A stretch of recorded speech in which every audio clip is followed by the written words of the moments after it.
Shalom mon ami, aujourd'hui j'aimerais te parler de la création de Dieu. Tu vois cette terre-là? C'est Dieu qui l'a créée. Et elle correspond au tout premier verset de la Bible, où Dieu dit « Au commencement, Dieu créa les cieux et la terre ». Oui, car c'est Dieu qui a tout créé. Et nous pouvons mettre cela en corrélation avec les tout premiers versets du livre de Jean, qui nous parlent de la parole de Dieu. Lis avec moi mon ami. Au commencement était la parole, et la parole était avec Dieu, et la parole était Dieu. Elle était au commencement avec Dieu. Toutes choses ont été faites par elle, et rien de ce qui a été fait n'a été fait sans elle. En elle était la vie, et la vie était la lumière des hommes. Amen. Donc mon ami, nous pouvons voir qu'avec ces versets-là, en lien avec le tout premier verset de la Bible, que la parole de Dieu a créé toutes choses. Et la parole de Dieu est Jésus-Christ.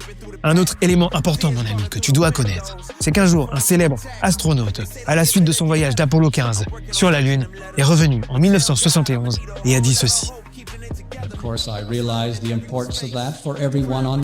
Et puis j'ai réalisé l'importance de cette vérité pour chacun sur la terre.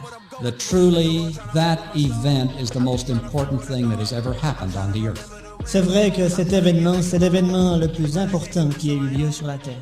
And I tell you very simply Et je vous dis tout simplement that God walking on the earth is more important than man walking on the moon. que Dieu qui marche sur la terre, c'est plus important que l'homme qui marche sur la lune.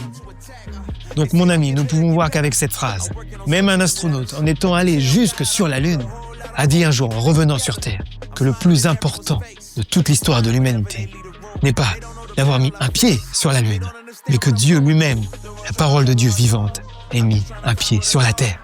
Et enfin, un autre passage dans la Bible pour nous confirmer cela. Dans 1 Jean chapitre 2 verset 6, il est dit que celui qui dit qu'il demeure en Jésus-Christ doit aussi marcher comme lui-même a marché sur la terre.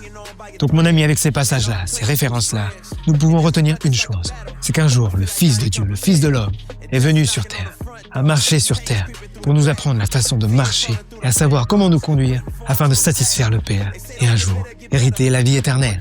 Sois béni.